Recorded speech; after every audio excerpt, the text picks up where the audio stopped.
ആഗോള കത്തോലിക്ക സഭ ഒത്തൊരുമിച്ച് ആഘോഷിക്കുന്ന തിരുനാളാണ് ഈശോയുടെ തിരുഹൃദയ തിരുനാൾ. സ്നേഹമായ ദൈവത്തിൽ വസിക്കാനും ആ ഹൃദയ സ്നേഹം അനുഭവിക്കുവാനുമുള്ള ക്ഷണമാണ് ഓരോ തിരുഹൃദയ തിരുനാളും നമ്മെ ഓർമ്മപ്പെടുത്തുന്നത്.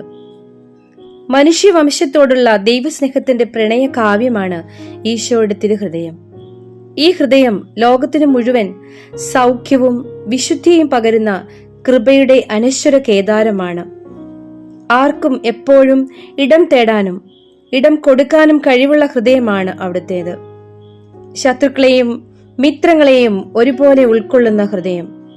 അതുകൊണ്ടാണ് വിശുദ്ധ ബൈബിളിൽ മത്തായി ശ്ലീഹായുടെ സുവിശേഷം 11:28 ഈശോ ഇങ്ങനെ പറഞ്ഞു വയ്ക്കുന്നത്: അധ്വാനിക്കുന്നവരും ഭാരം വഹിക്കുന്നവരുമായ നിങ്ങളെല്ലാവരും എന്റെ അടുക്കൽ വരുവിൻ, ഞാൻ നിങ്ങളെ ആശ്വസിപ്പിക്കാം.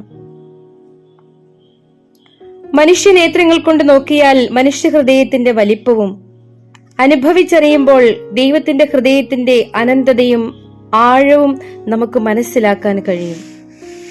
ഈശോയുടെ തിരുഹൃദയം സഭാപിതാക്കന്മാർ പഠിപ്പിച്ചതുപോലെ മനുഷ്യകുലത്തോട് മുഴുവനുമുള്ള അവിടുത്തെ അനിർവചനീയമായ സ്നേഹമായിരുന്നു.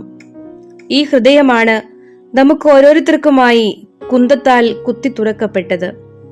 ഈ ഹൃദയം നമ്മെ ഓർമ്മപ്പെടുത്തുന്നത് ഹൃദയമുള്ള മനുഷ്യരായി തീരുക എന്നുള്ളതാണ്.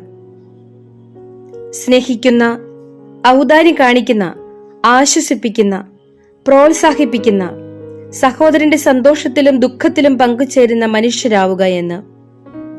മനുഷ്യന്റെ മുഖത്ത് നോക്കി നിർവ്യാജം പുഞ്ചിരിക്കാനാവുക, കരയുന്നവന്റെ നെടുവീർപ്പുകളും തേങ്ങുന്നവന്റെ ഗദ്ഗതങ്ങളും ഏറ്റുവാങ്ങുക. ഈശോ അങ്ങനെയായിരുന്നു. ഈശോയുടെ തിരുഹൃദയം അങ്ങനെ തന്നെയായിരുന്നു. നിങ്ങൾക്ക് ഞാനൊരു പുതിയ ഹൃദയം നൽകും, ഒരു പുതിയ ചൈതന്യം അവരിൽ ഞാൻ നിക്ഷേപിക്കും. എസക്കിയേൽ പ്രവാചകൻ നമ്മെ ഓർമ്മപ്പെടുത്തുകയാണ്. ഈ തിരുഹൃദയ തിരുനാളിൽ ഈ പുതിയ ഹൃദയത്തിനു വേണ്ടി നമുക്ക് ആഗ്രഹിക്കാം. ഈ പുതിയ ചൈതന്യം നമ്മുടെ ഓരോരുത്തരുടെയും ഹൃദയത്തിൽ നിറയപ്പെടുന്നതിനായി പ്രാർത്ഥിക്കാം. ഈശോയുടെ തിരുഹൃദയം നമ്മെയും നമ്മുടെ കുടുംബങ്ങളെയും സമൃദ്ധമായി അനുഗ്രഹിക്കട്ടെ. എല്ലാവർക്കും ഈശോയുടെ തിരുഹൃദയ തിരുനാളിന്റെ മംഗളങ്ങൾ ഒത്തിരി സ്നേഹത്തോടെ ആശംസിക്കുന്നു.